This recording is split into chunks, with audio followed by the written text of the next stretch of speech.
Good morning, greetings, and welcome to The Bright Side, your nutritional program dedicated to the understanding of the vast world of nutrition and nutritional supplementation.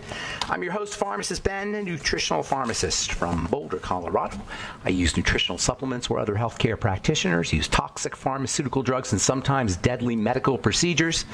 If you suspect that there are natural nutritional roads to your health and vitality and well-being and to addressing your health challenges, whatever they may be, but you don't know where to begin, you have come to the right place. As you listen to The Bright Side every day, you are more and more in control of your body, you are more and more knowledgeable, and you know you can overcome any health challenge. That is why we are here every day on The Bright Side, helping clear up the sometimes confusing world of nutrition and nutritional supplementation.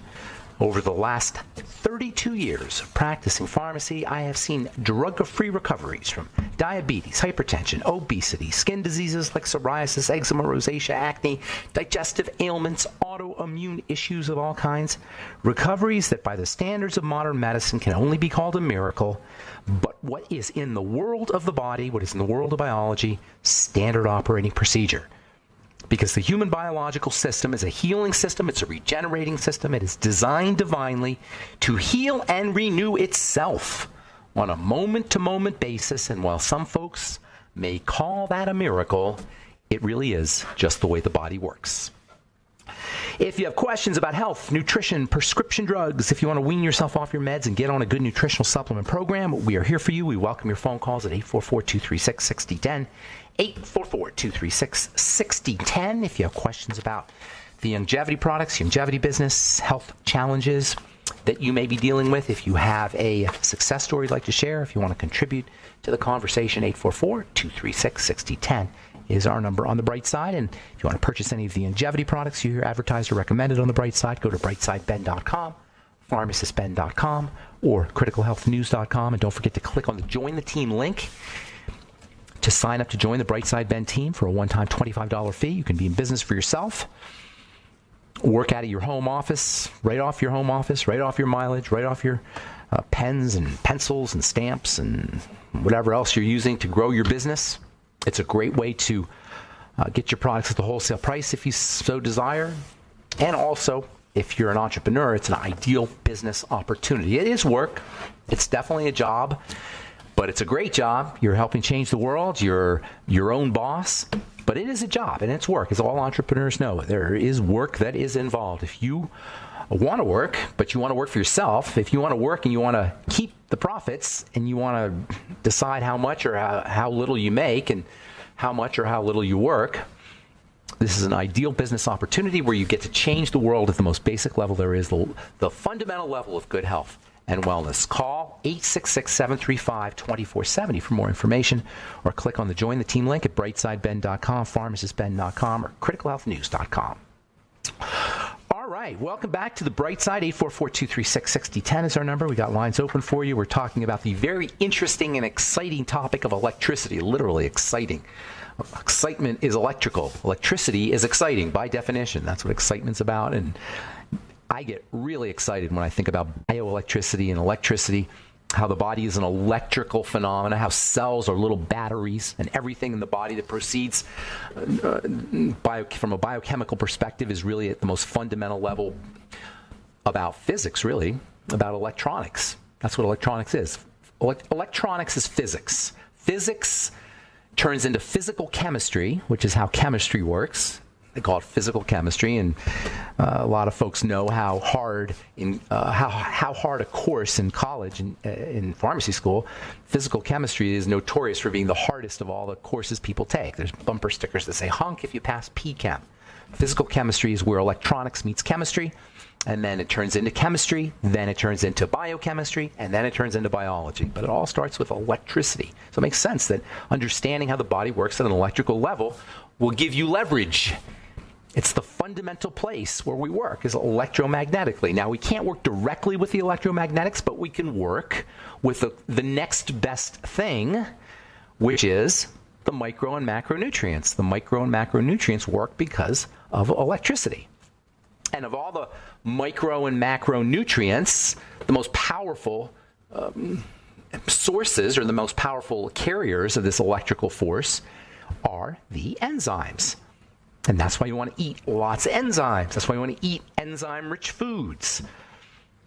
Enzymes carry the life force, whether those enzymes are in the body or whether those enzymes are in a piece of broccoli or an egg. Enzyme-rich foods contain enzymes that the body can use. This is a very important concept that was first developed by Edward Howell in the early 1900s, and we're going to be spending a lot of time talking about that. Last program, we talked about enzyme defects. There are defects in enzymes, or congenital birth issues that can result in enzyme defects or enzyme deficiencies, and these are genetic disorders. You hear about genetic diseases. These are the real classic genetic disorders because enzymes come directly from genes. If there's some kind of mutation in the fetus, in the womb, genes don't develop properly. This can result in what are called IEMs, inborn errors of metabolism, and there's lots of them, lots and lots. Nobody really even knows how many there are. There are, if you individually, they're somewhat rare, but as a group, they are much less rare, somewhere in the order of 1 in 1,000, something like that. 1 in 800 or so is going to have births are going to result in IEM, which kind of, you think about it, all the genes that have to click in correctly in order for enzymes to be made and chemistry to proceed as it should. It makes sense that occasionally there'd be screw-ups, and there are. These inborn errors of metabolism are somewhat common. Enzymes are the workhorses in the body. Enzymes do all the work in the body, and every single chemical reaction, whether it's a chemical reaction for your immune system, for your bones, for your heart, for your muscles, for any other brain, for your, whatever, it's all going to involve enzymes. And if you're missing one, you could have a problem. So inborn errors of metabolism somehow they don't permit an aspect of biochemistry to proceed as it should. No one really knows how many there are. I've heard 200 IEMs, I've heard 1,000 IBMs. The symptoms are really broad. The symptoms can cover pretty much everything in the body. Every single system in the body depends on enzymes. So if you're missing one, symptoms can vary, and it's hard to know how to attribute what symptoms to what disease. And so doctors look for a constellation of symptoms, a whole bunch of different symptoms, and then they'll look in a little book and see which constellation of symptoms is associated with a specific disease, Gaucher's disease or de Brody's disease, or there's hundreds of these different things with various names. And some of them don't. Not all of them have names. Some of them are just defects, fatty acid defects, or homocystinuria. That's a really good one. Too much homocysteine in the blood. There is a defect in an enzyme called the MTHFR enzyme that's in the news.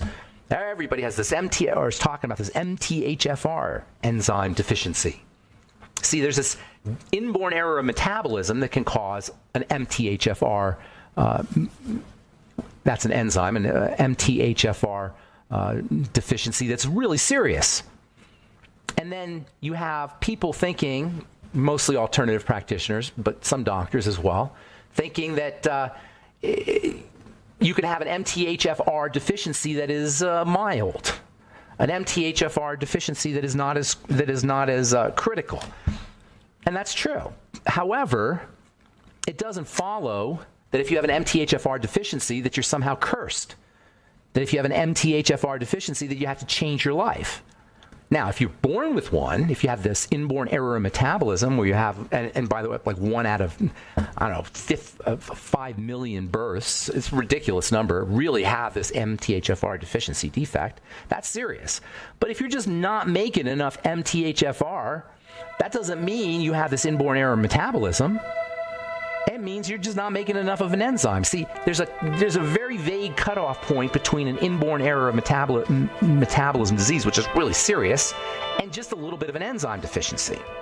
And just because you have a little bit of an enzyme deficiency doesn't mean you have a full-blown disease. All right, I'm Pharmacist Ben. 844-236-6010 is our number. You're listening to The Bright Side. We'll be back after this.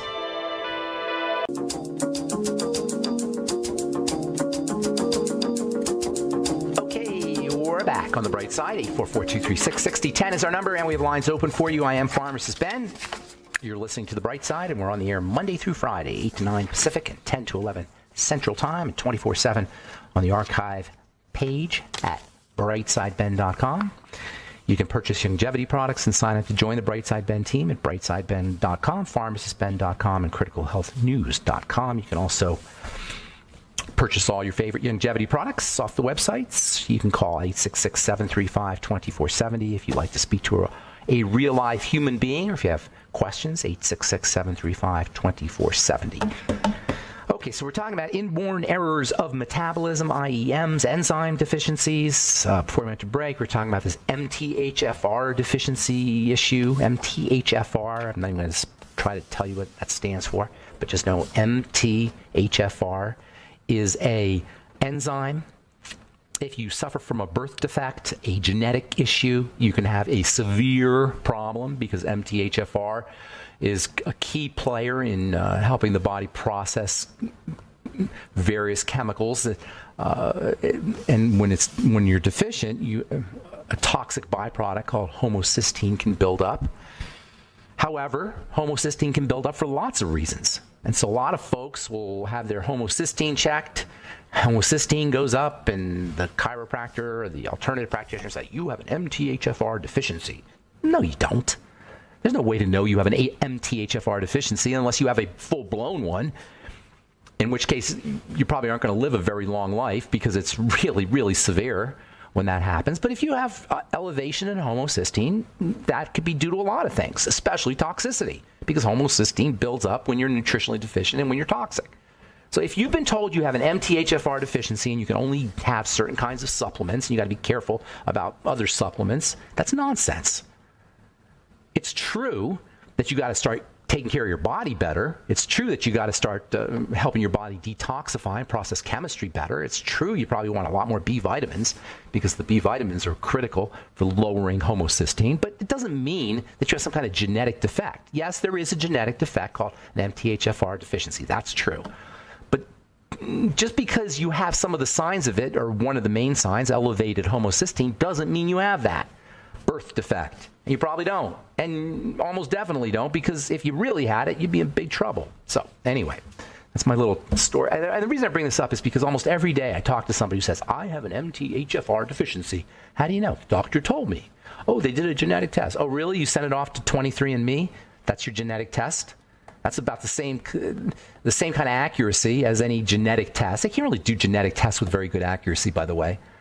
They can approximate things, but I would really be very, very skeptical about the kind of results you get from genetic tests. If you have if the signs of elevated homocysteine, whether they actually check for elevated homocysteine or you just feel like crap all the time, take care of yourself via supplementation, B vitamins, laying off the sugar. I mean, all the stuff we talk about all the time on this program. So that's my little thing on MTHFR deficiencies. Anyway. In the last decade, maybe 10 to 20 years or so, with high technology, mass spectrometry, and various detection devices, newborn screening has become a public health strategy. The United States has really gotten into newborn screening. If you have a baby now, they're gonna test you for 30 different metabolic disorders. Take a drop of blood, they'll stick it in some kind of machine, and they'll do a genetic screening for 30 different metabolic disorders. These are pretty serious screenings. These aren't 23andMe.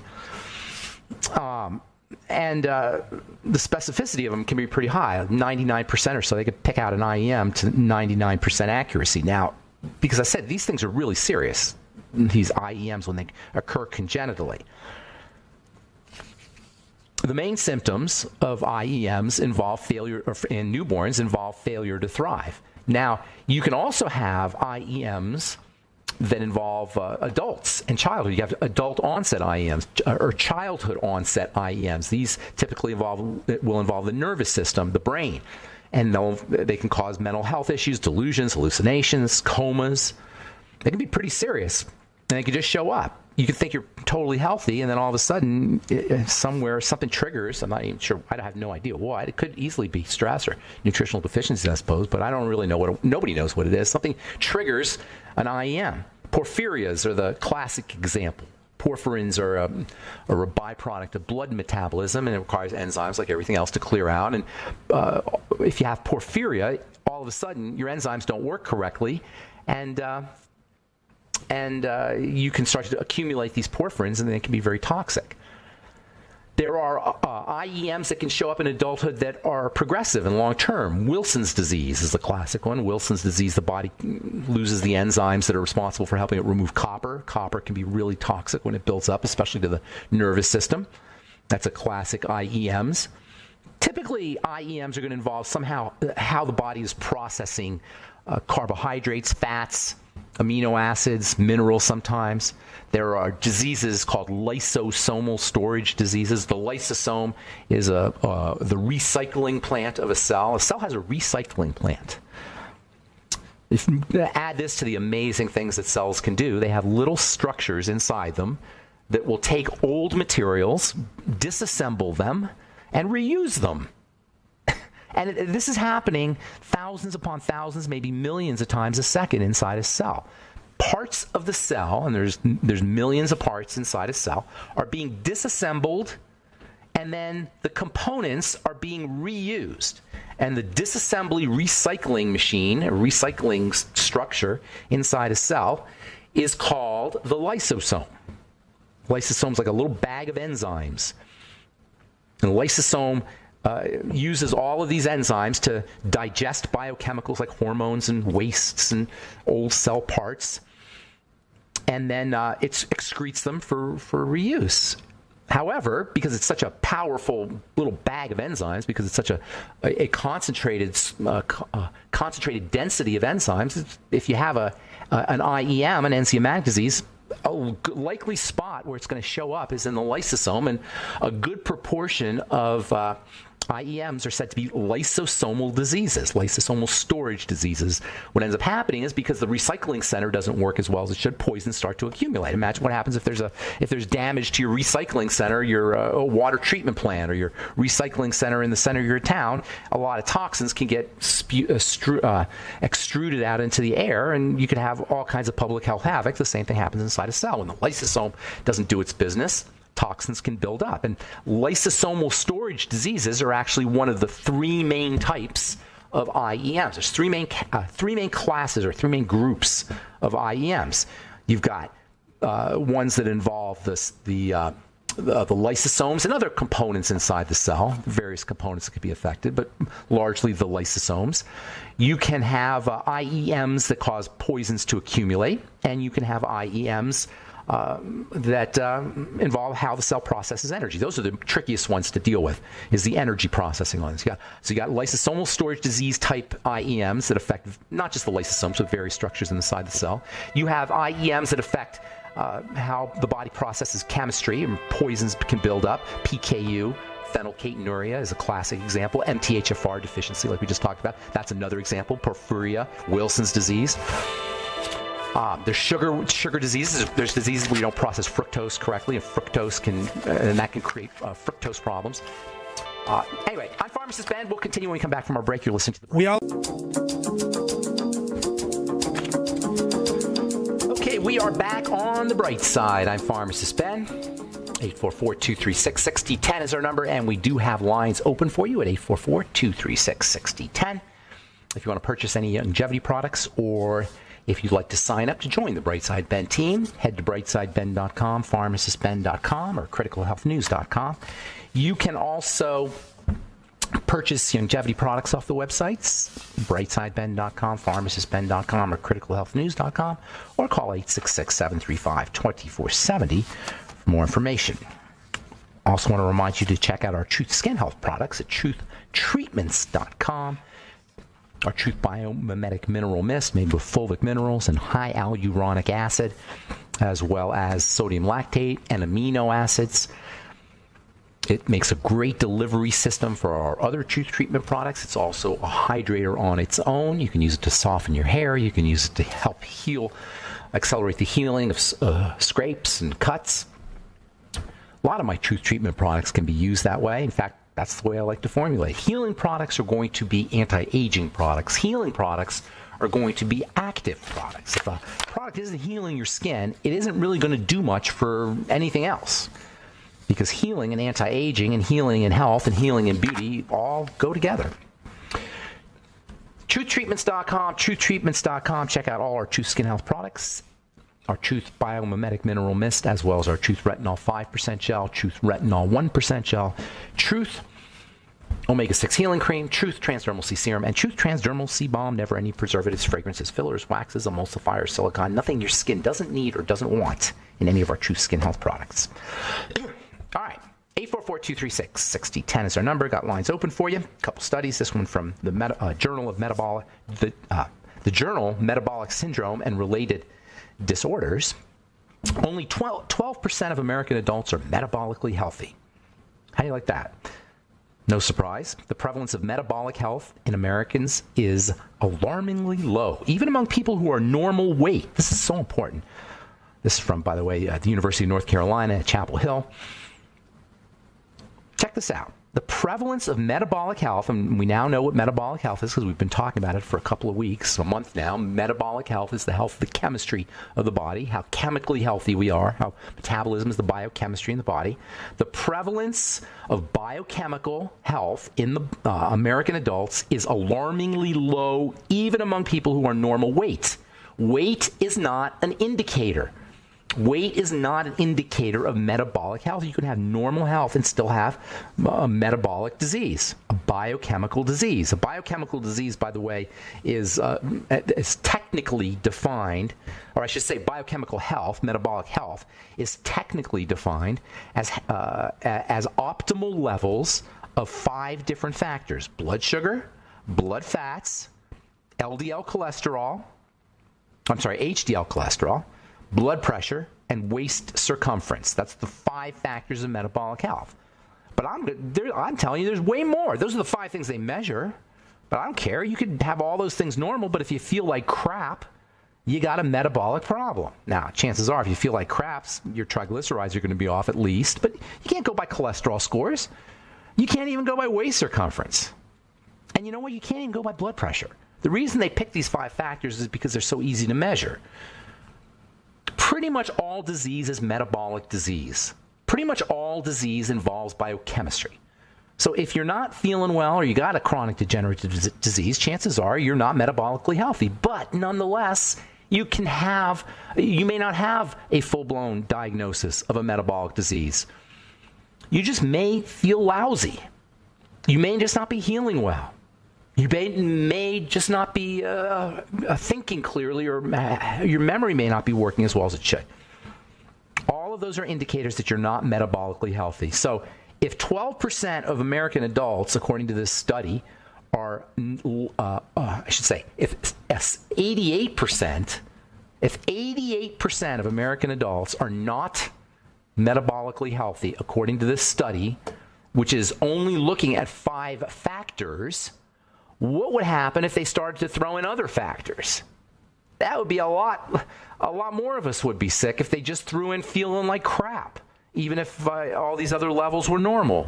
And by the way, when it comes to these levels being normal, what the heck does that even mean? What does normal mean? When you go get a test and they tell you, oh, your blood pressure's high, oh, your blood sugar's low, oh, your TSH is high, blah, blah, blah, whatever they tell you, they're basing this high and low description. They're determining whether you're high or low based on a standard value, a reference range. And if you fall on the low end of the reference range, you're hypo. If you fall on the high end of the reference range, you're hyper. But nobody ever asks the most important question of all: what is the reference range? How do they determine the reference range? Where do these reference ranges come from? How do you know it's high? How do you know it's low?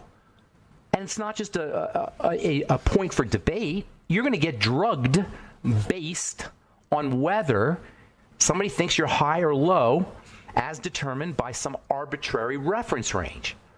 It's not really arbitrary. They take like 1,000 people, of different ages and different lifestyles, and they average everything out. That's how they get the reference ranges. They just randomly pick 1,000 people and have some kind of statistically based diversity on how many men and how many women and how many big people and how many little people and how many black people and how many white people and how many people who eat eggs for breakfast, whatever. They just arbitrarily dump these people into a group and do some statistical manipulation and then come up with a standard and come up with a reference range. But it doesn't mean that you in particular are high or low based on that reference range. It's just a way of fitting you into a little pigeonhole so you can get diagnosed and you can officially have your own classification and your own code number for the computer.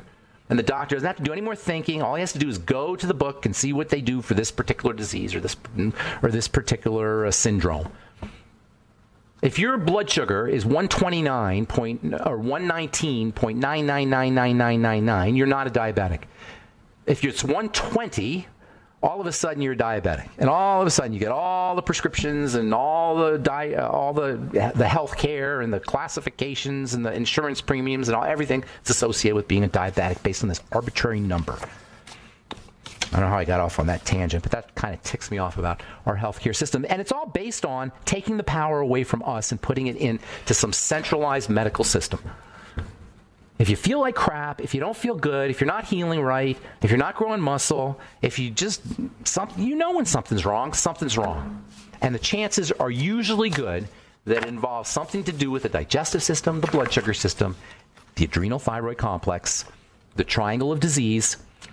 And that means you backtrack, whatever your health challenge is, you backtrack to these 3 points, these 3 main points, and it all starts with food and digestion. All right, 844-236-6010 is our number. I'm going to do one more here, and then we'll get your phone calls. No benefits from new U.S. blood pressure guidelines. When is high blood pressure dangerous? This is just what I was talking about, exactly what I'm talking about here. Medical associations offer widely differing answers. Nobody knows. So they come up with these arbitrary numbers of when you're high and when you're low. It used to be that you were high if you were at 140 over, say, 90. Then it became 130 over 80. Now it's like, I think it's 130 over 80 now. Who makes these up? How do you know? You don't know. It's all based on reference ranges. It's all arbitrary. And the problem with high blood pressure is the drugs they give you for that stuff. Oh my God, there are so many people on these toxic drugs for lowering their blood pressure based on these arbitrary reference standard. So-called. All right, I'm Pharmacist Ben. 844-236-6010 is our... My doctor makes... We are back on the bright side. I'm Pharmacist Ben. Just got this in today. Momentarily. People who smoke or have diabetes may be more likely to have calcium deposits in brain regions crucial for memory. That's because the problem is the smoking and the blood sugar. Smoking and the blood sugar are the issue, not the calcium deposits. Smoking and the blood sugar are the problems when you have brain health issues. Toxicity and blood sugar. Alzheimer's disease is type 3 diabetes. It's not the calcium. Calcium is a measurement of cell death, by the way. When you hear about calcium deposits and not just cell death, but cell dysfunction. When you have calcium deposits, calcium building up in various tissues of the body, it's kind of confusing for people who don't know, who don't go back to the mechanisms, how things work, and they say, oh my God, calcium, don't take calcium, that could be a problem. Calcium is bad, it's in the deposits. No, it's in the deposits as a repair mechanism, and it accumulates when cells don't do their business. The problem isn't the calcium, the problem is in cells not working correctly. Always comes back to the cell. It's not the calcium. Calcium is an essential mineral. Now, do we get too much calcium? Possibly we get more calcium than we need, at least in balance. Calcium is one of those minerals that has to be in balance with magnesium and vitamin K and other nutrients. But don't blame the calcium. And yes, calcification is a leading cause of death, but that doesn't mean that it's the calcium that's the problem. All right, 844-236-6010 is our number. Let's go to Carl, the Truth Raider, and say good morning. What's up, Carl? Hey, Benjamin, did you receive my special letter? No, I did not receive a special letter from you. Fan mail? Oh. Money? Yes, old snail mail, yes. Fan mail and money? Yes, absolutely. Just all right, all right, I like both of those. He works hard for the money. Nah, I don't really work that hard. What's going on, man? I got a sore heel, and it's been going on for about 7 weeks. Left heel, sorry. The bone is sore. The bone. What's that? You got a boo-boo? No, just the bone is sore in my left heel. Carl, you're falling apart, man. I think you're falling apart right before our very eyes. Well, I'm mostly pretty good. You know, if I do all the tests, everything checks out good. Everything is strong. My hemoglobin is pretty good. My bone marrow is strong. No, well, whatever. I don't go by those things. But I was just teasing you. You're doing pretty good. But in any case, so is it like Is it like where you're walking funny kind of thing? Callus? What's the deal? No calluses. It's just that the bone itself is really sore in my left heel, and it makes it difficult for me to go work out or play tennis and things like that. I'm going back to working out. A couple things will do that. A couple things will do that. Mineral deposits will do that. If stuff is breaking down, tissue's breaking down, if bone cells aren't doing their business correctly, calcium deposits can form. Like I was just talking about, calcium deposits can form. Inflammatory factors can build up as well. You know, gout is well known for occurring in the big toe. However, you can have gout in your thumb, you can have gout in your wrist, you can have gout in various parts of the body. I haven't heard of it having in the heels necessarily, but deposits.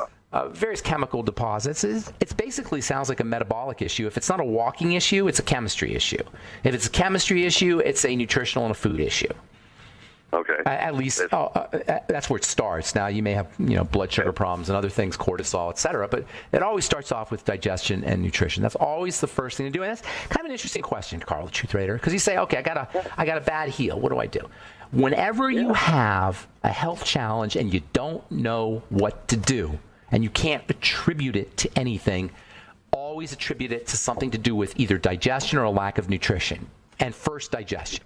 And you always that's always the first thing to do. Is it always going to be the digestive system? Well, most of the time, yeah. But that's not the point. The point is you got to start somewhere.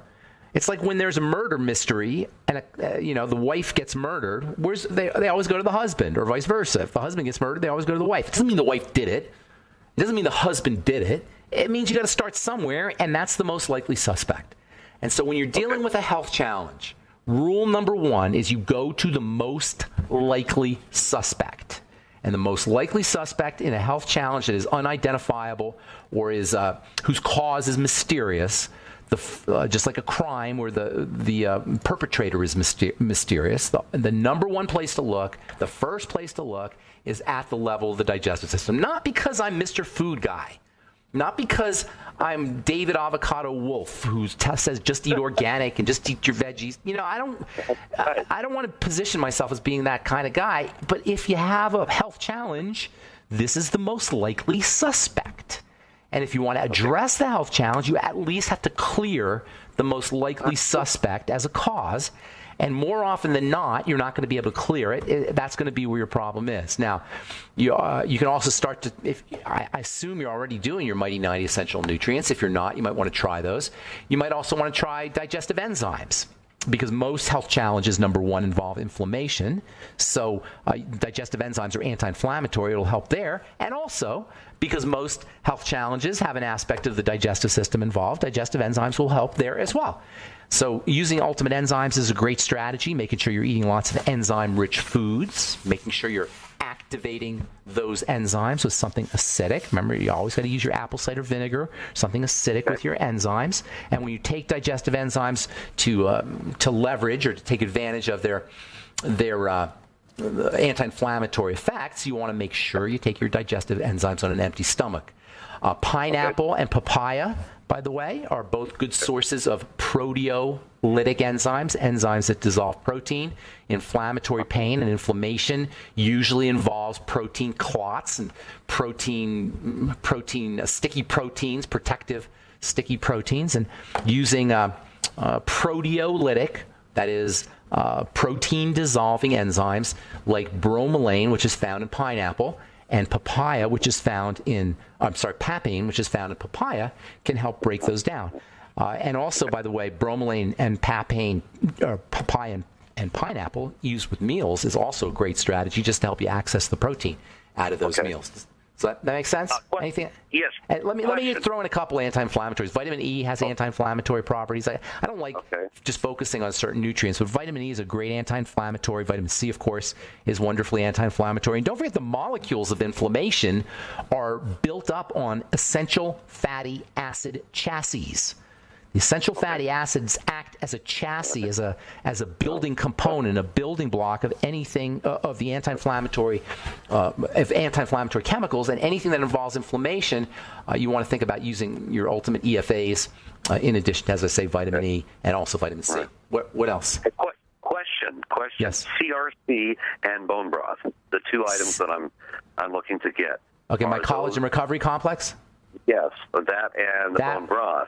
Yeah, both of those will be helpful. Absolutely, both of those will be helpful, because if you're somehow nutritionally deficient and you're not making heal bone cells correctly, or heal bone cells are breaking down somehow, and then calcium deposits are forming. This is just a hypothetical mechanism. If the cells aren't healthy, calcium deposits can start to form. And building healthy cells for sure. Bone broth protein has all kinds of building substances in it, and the collagen recovery complex has building substances in it too. If you're dealing with problems at the level of the tendon or the joints, it could be especially helpful. That may be part of why you're feeling the heel pain also. Yeah. Yes, I've been trying to get that for a couple of months now. Well, yeah, you have, haven't you? Yes, that's true. I'm thinking. Yeah, that's bad customer service. That's bad customer service. You'll get those out, but you got to send me the check first. I know the check's in the mail. Check's in the mail. All right. So what else, Carl? Anything else?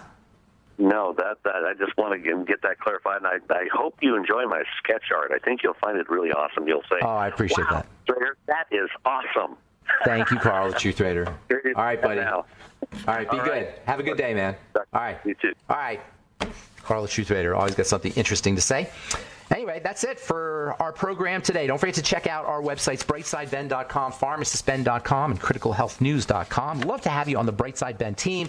If you are interested in starting a longevity business, call 866-735-2470 or click on the Join the Team link at brightsideben.com, pharmacistben.com, or criticalhealthnews.com for a one-time $25 fee.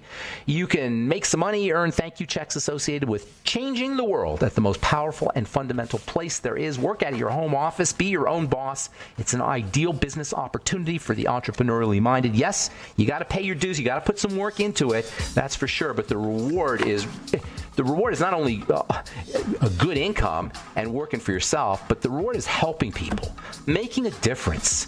And not just making a superficial difference and not just helping people superficially, but helping change lives. That's what longevity is all about. We'd love to have you on the Brightside Ben team. That's it for now. Thanks for listening to the Brightside, friends. I'm Pharmacist Ben. Have yourselves a wonderful, beautiful, awesome, spectacular day. We'll talk to y'all later. Bye for now.